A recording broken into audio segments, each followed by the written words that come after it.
I appreciate the opportunity to chat a little bit about market access. I'd like to thank Ernesto and CSSI for their comments and for inviting me, and for MTEC for allowing me to be here.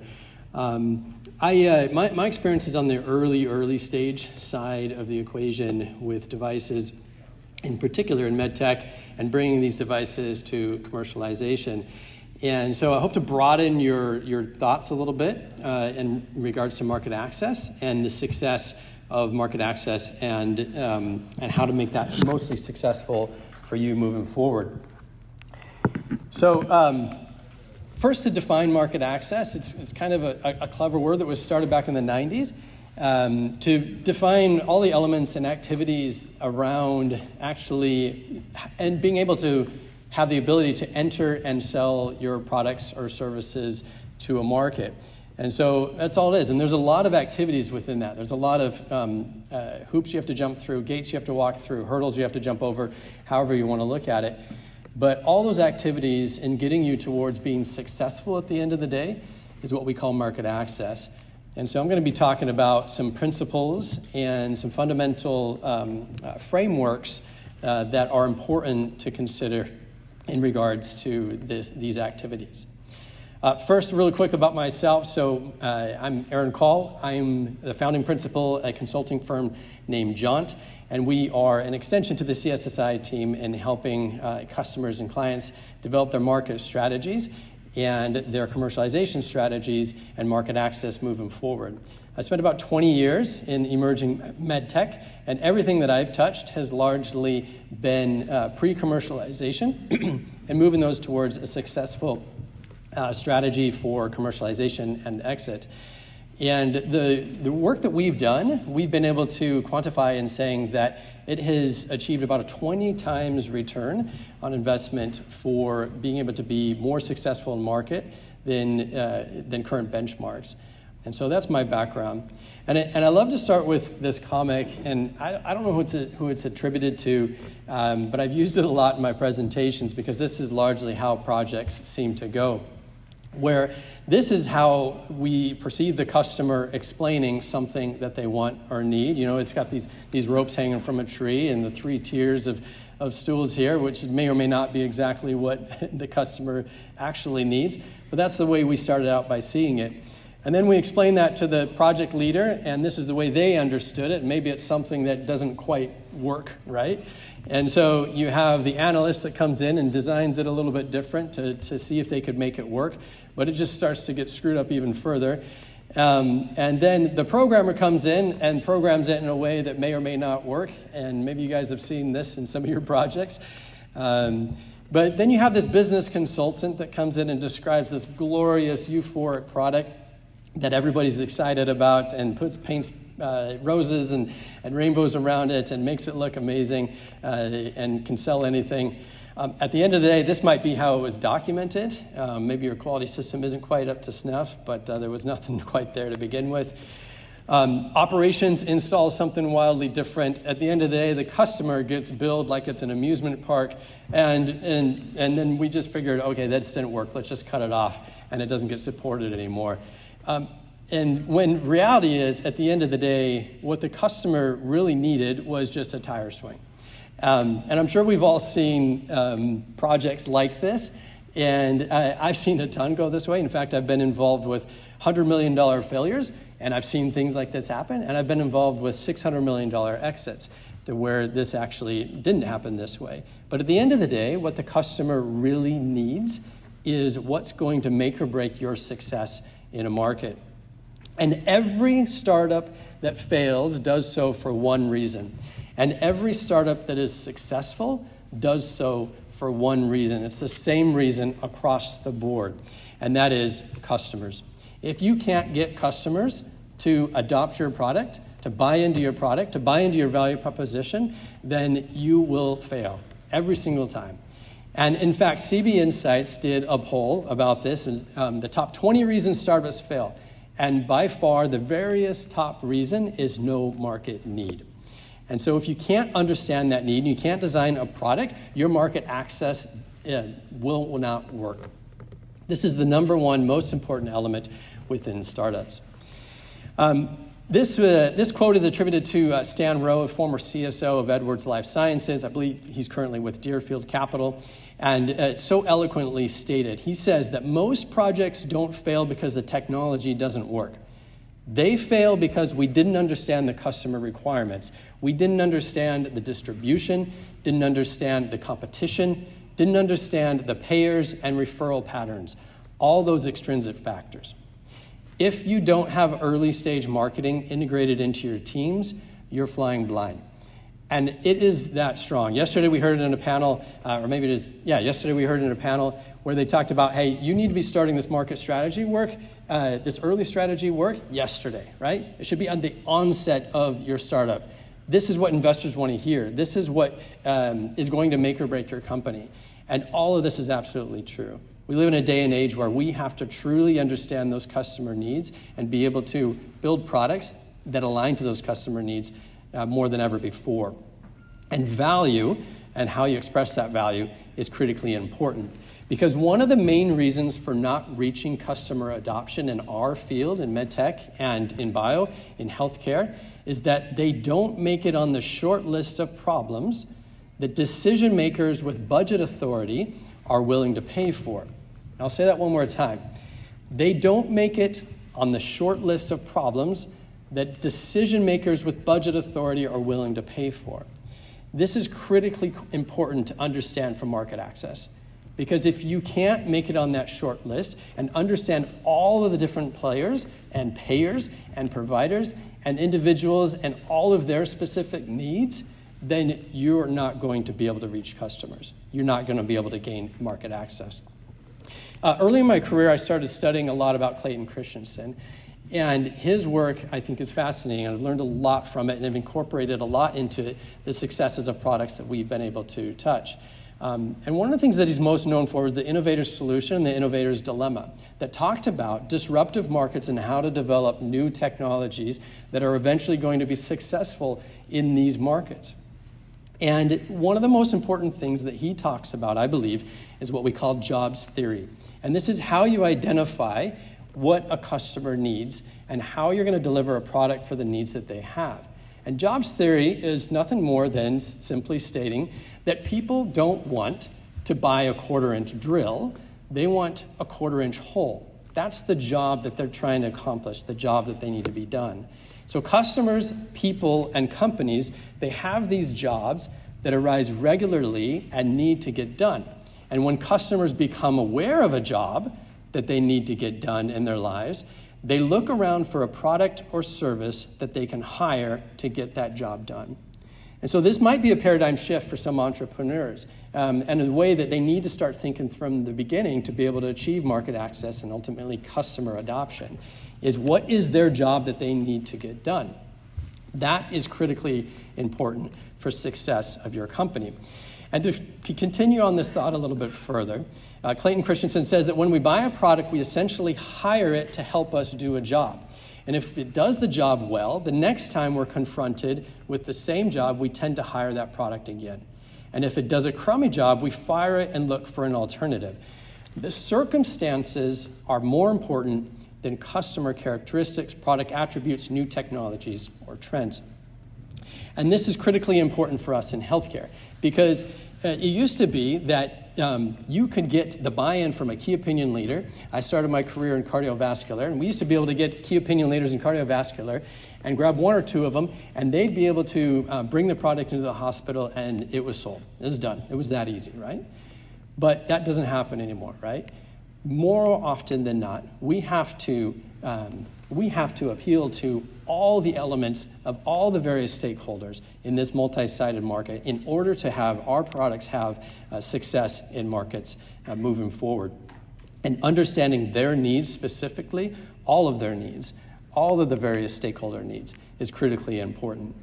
And because you as a startup company, you're in what we call disruptive innovation. In the past, we used to be able to go to the customer, and we used to be able to ask them, what do you want in a product? What do you need, right? And they used to be able to tell us, and we used to say, okay, great, and we deliver them that product.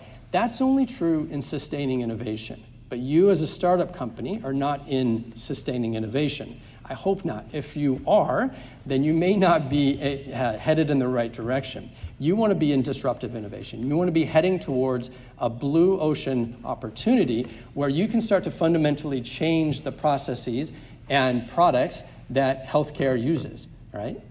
And this requires something different. This doesn't take your traditional upstream marketing and downstream marketing activities that we're used to.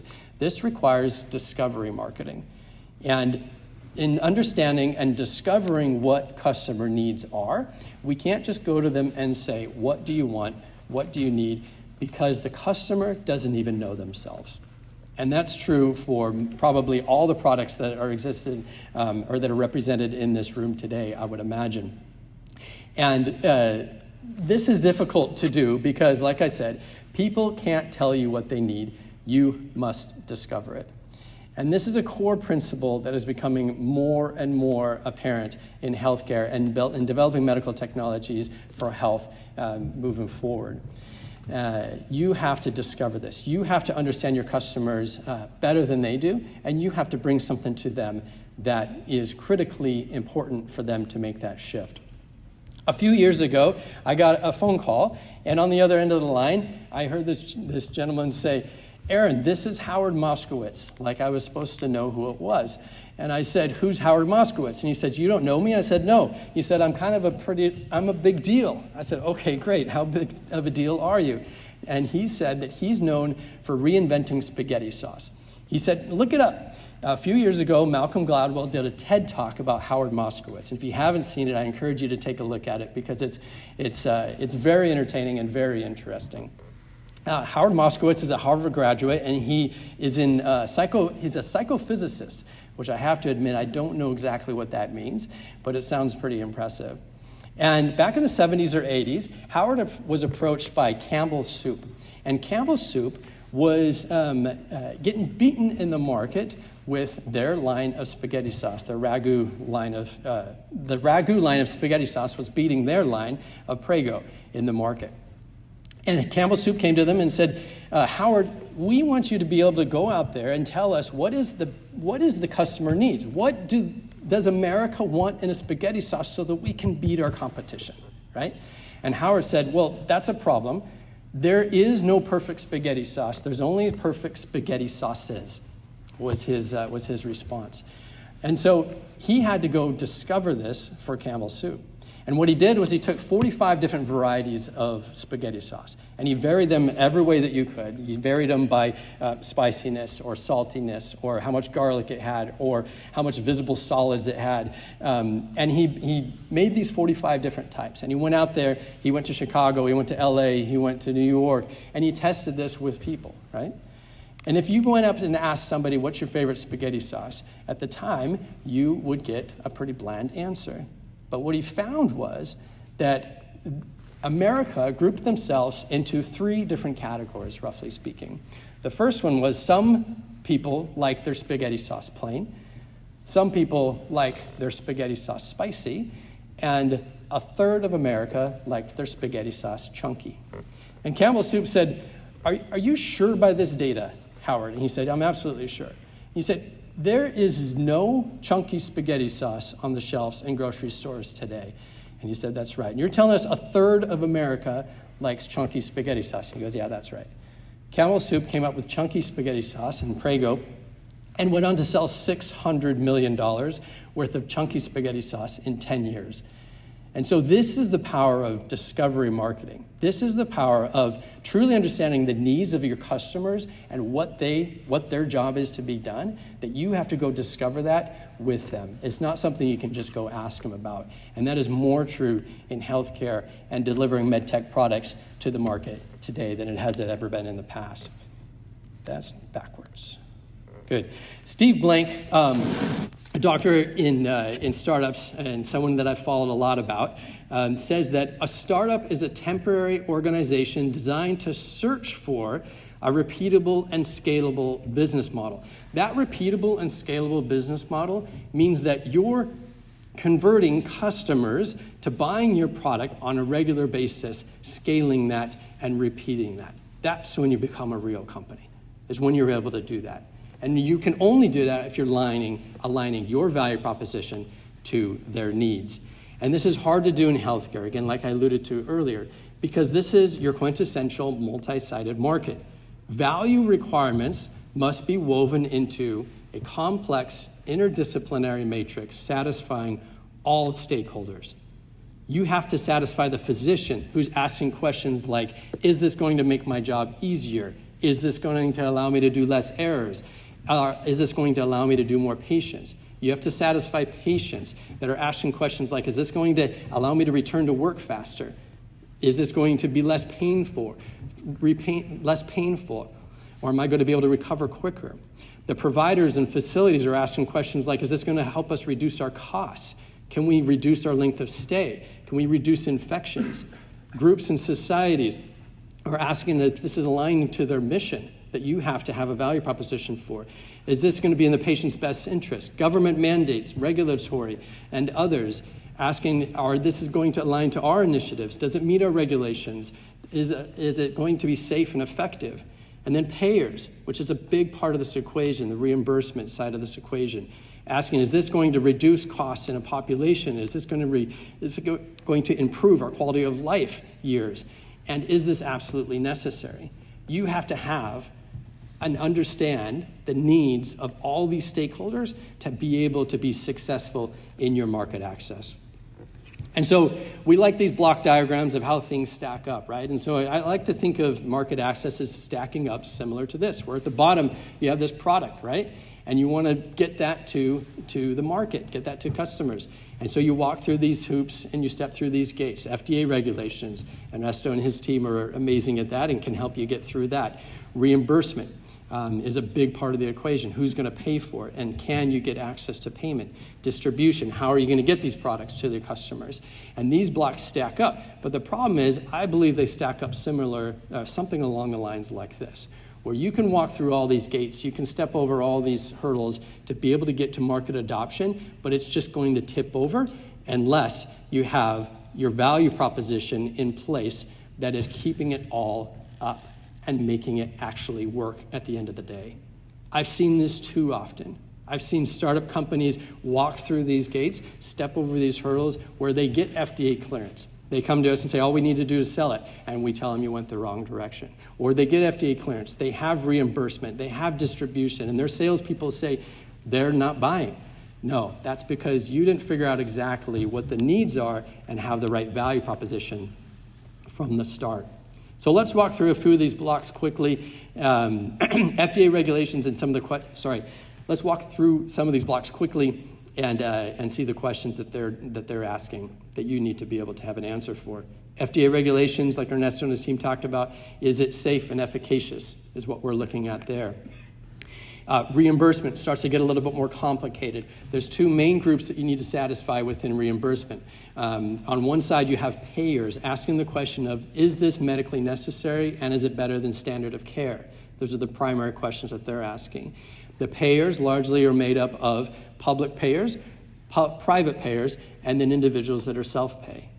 And then on the other side, you have providers. These are the hospital systems and the facilities asking the questions of, is this better than standard of care? Is there an ROI? Is it easy to use? Is it good for patients? And there's a lot of individuals that make up the provider side that you have to be able to speak to eloquently what your value proposition is for them specifically. It's not just the physician anymore. It's also the value analysis committee members, the supply chain directors, the nurses, the upper management, risk management, IT, finance. You have to have a solution and an economic argument for each of these individuals within the provider network. And when you drive into reimbursement a little bit further, there's three main elements, and I'm sure you guys have heard of this when you've started to look at your strategy towards reimbursement. There's coverage, coding, and there's payment. And these are not all-inclusive, meaning if you have coding, it doesn't mean that you have coverage. If you have coverage, it doesn't mean that you're going to get paid. So they all work together, and you need to understand the nuances of each of them. So to cover those a little bit briefly, let's start with coding. Coding is largely how the service is identified. And the entities that are controlling that is CMS, AMA, and the World Health Organization. And they are dictating the codes and numbers and definitions of procedures and procedures that fall underneath those codes.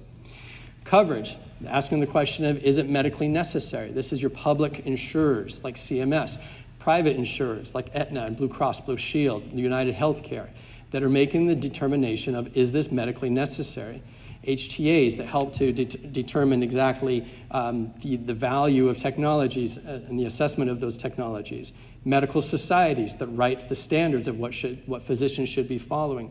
All of these are helping to determine, is your procedure medically necessary?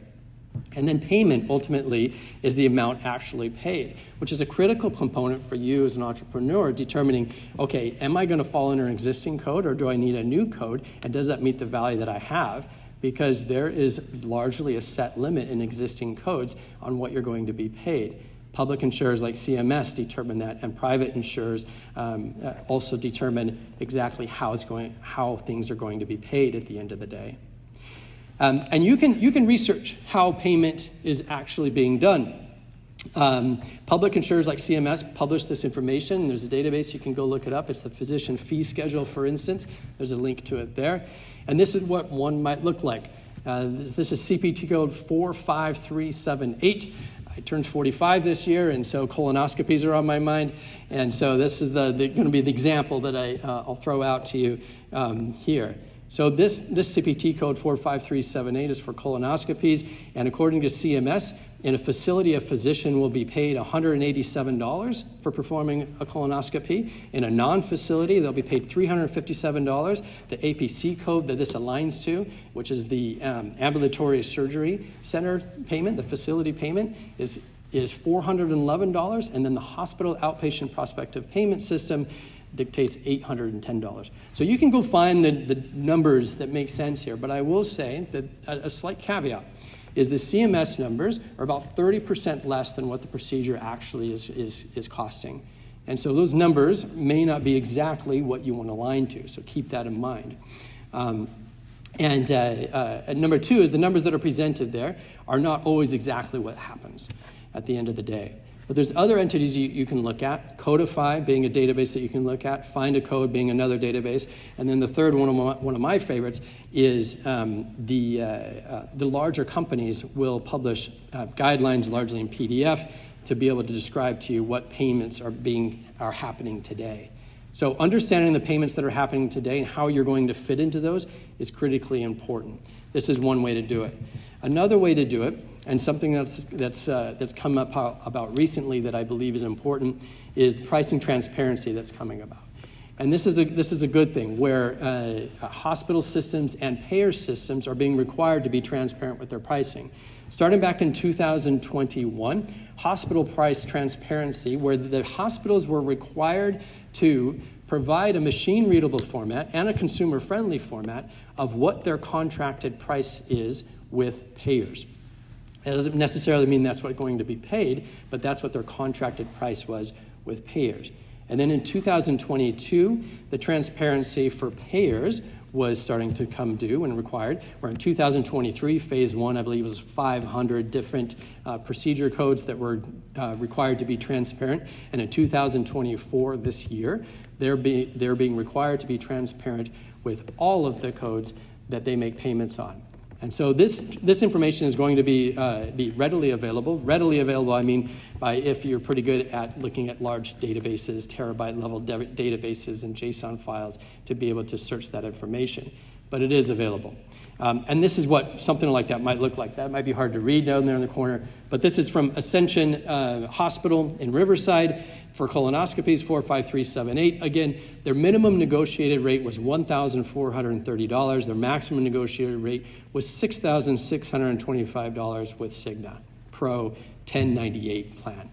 And so you can go find this right now. You can go look it up and see, okay, this is what they're talking about, what the prices are. So our device might need to be in this range to start to figure out where that payment might land for you. There's another database that we like to use to try to understand this, and this is Fair Health. There's some consumer databases that are making this even more public, and I think this will continue to get better in the future for your strategic planning purposes. This is a similar example under that same colonoscopy. It'll suggest additional CPT codes that are going to be associated with that procedure, and in this case, it's talking about an in-network price of $2,033 and an out-network price of $6,000. And so doing this research on your own to understand the payment system is really helpful to be able to understand your strategy, where you're going to fit in. Which brings us to the coverage side of the equation.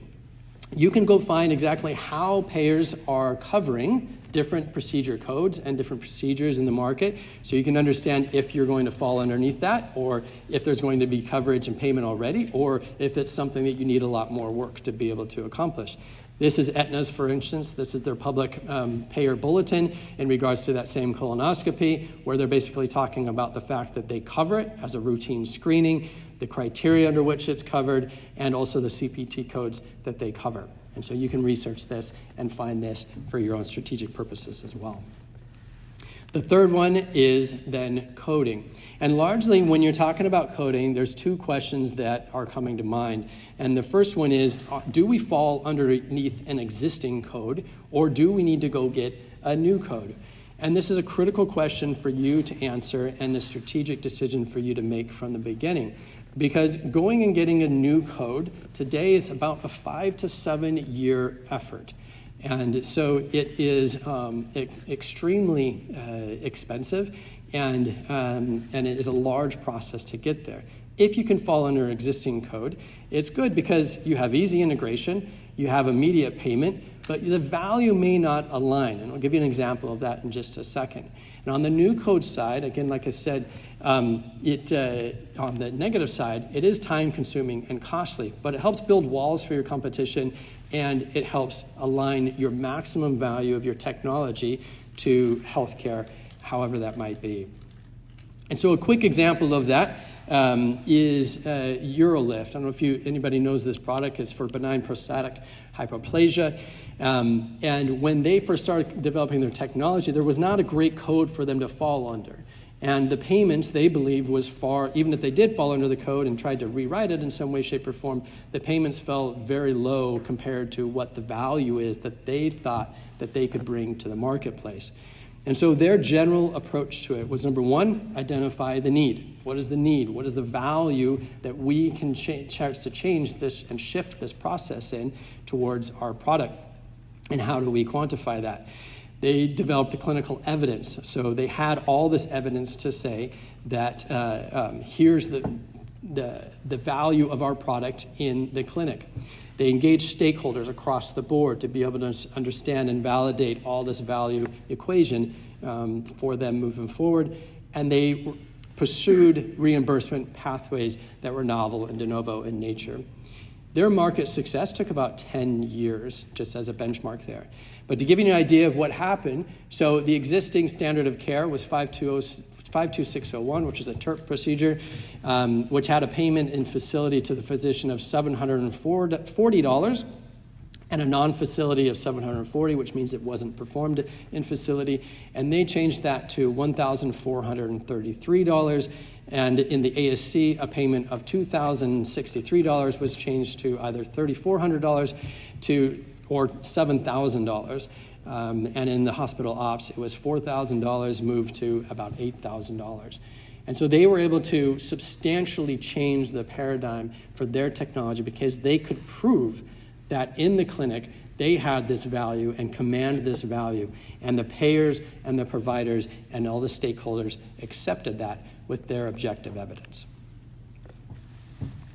The last one of these building blocks is distribution. I won't go into the details of each of these, but know that there's a lot of different avenues you can go to get your product to market, whether that be hiring direct sales individuals, going through distributors, understand the landscape of GPOs and IDNs and how they are going to affect your distribution efforts, OEM partnerships, pharmacies, government, contract sales organizations. a lot of different methods, and understanding those and getting with, as we heard both Ernesto and Eric talk about, somebody that is a subject matter expert in those areas will make you wildly more efficient in your distribution as well. Finally, the last one, and what I think is the most important one, because this is the world I live in, and this is where I see most entrepreneurs and startups fail, is on the value proposition.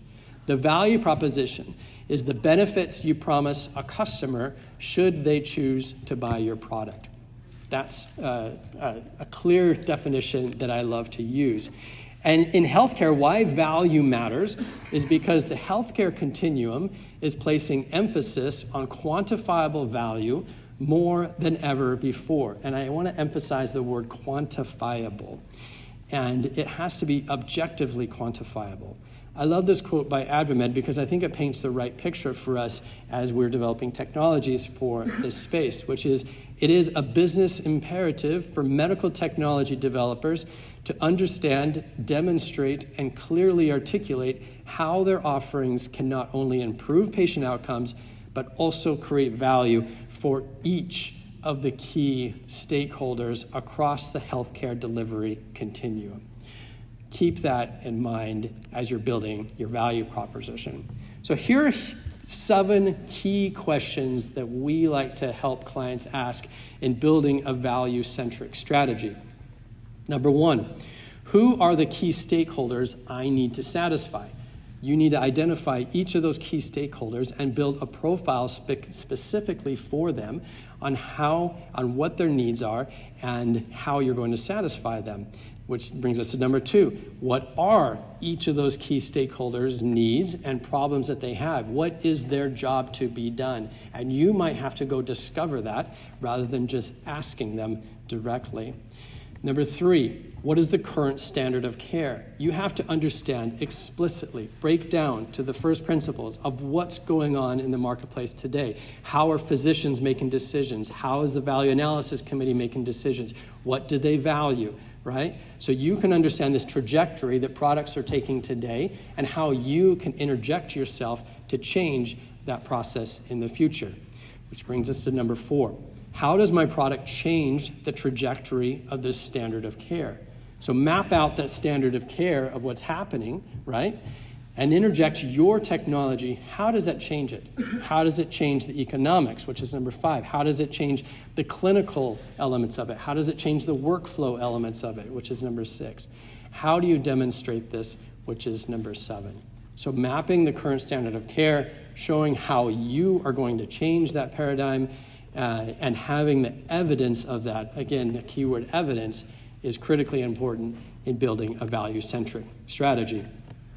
Here's our general approach to doing that in a more formulaic outline to determine the value, which is a combination of research, analysis, modeling, and communication. So on the front end of the spectrum, you need to first understand the competitive landscape, that standard of care, and make sure that you understand exactly everything that's occurring in that current competitive landscape. And this might not just be a competitor with a product that does something similar to yours. This might be alternative decisions that physicians or stakeholders are able to make outside of your product. We once worked with a client where their biggest competitor was the physician doing nothing, right? And so you need to understand that those decisions come into play here. And then number 2, you research to uncover the quantifiable value metrics, understand the clinical elements of it, the dollars and cents of it, the payment structure of it, the costs of competing products, right? The costs of clinical failures of it, and start to map that out and understand those details. Number 3, understand the payment environment for current standard of care, all the details that are associated with that, the nuances of coverage, the nuances of coding and payment, and how you're going to fit into that. And then the 4th is developing the economic and business models. This is where we like to say, develop the what-if analysis, the what must be true analysis. If you have to reduce infections by 50% to get them to adopt your product, that becomes your baseline then that you have to have quantifiable evidence for. The models should tell you that as you do this research. Then the number 5 is evaluating your feasibility as a technology to be able to meet that. Again, if you have to reduce infections in the hospital by 50% to be successful, can your technology do that? And can you go get the data to show that you can do that? And then the last one being, how do you organize this into an objective story and the data to be able to present this to whoever that stakeholder might be. Maybe first off, it's your investors to show that you're going to be successful. But eventually it has to be those stakeholders within the hospital system or whoever you're going to be commercializing with. And so a nice little Venn diagram for you about value proposition that I like to think about this with 3 elements of what do your customers need, which is the most important part of the equation, what you do well, and then also what your competitors do really well. And if you look at this and break this down to the different areas of this Venn diagram, if you look at the intersection of what you do well and what your competitors do well, don't go there, because who cares, right? You don't want to compete directly with your competitor as a startup company. 99% of incumbents in this market is going to win. And so you do not want to go compete with them. What you want to do is differentiate your product. Similarly, if you look at what they need and what the competitors do well, this is also a don't go there. Again, the incumbent is going to win. Unless you're able to figure out how you can align what the customer really needs that you've discovered that your competitors probably don't understand, to be honest with you, similar to the chunky spaghetti sauce, right? And what you do well, we make an amazing chunky spaghetti sauce, then that is where you can be successful. That's where you can have a blue ocean. That's where you can be able to start to change markets and be disruptive in markets, which is what you have to be able to do as a startup company to be successful and to be able to gain traction with customers. So that's where you want to be. Finally, 2 areas of value evidence that you need to be keenly aware of. The first is clinical value. The value of improved clinical outcomes that could be associated with your product. You need to have the evidence, objective evidence of that. And then second, the economic value, the value of improved economics in terms of whatever that might be. Reduced costs, time, personnel, other for the healthcare system and stakeholders that you're selling to. So understand the critical importance of that and whatever it might be for your product. Again, just to reemphasize this point, that this is a multi-sided market. There are many stakeholders. They're each needing different elements of value from your product that you have to be able to communicate clearly to them in the future. And if I could leave you with 2 words, it's objective evidence. Understand that you have to have the objective evidence. It's no longer that you can have a couple of key opinion leaders that are going to help you get through this process. You have to be able to obtain that objective evidence, communicate that objective evidence as a value proposition that meets the exact jobs to be done that your customer has. And if you do that, then I believe you'll be successful. So that's where I see market access, and that's how I see the success of market access for products in our field. So thank you.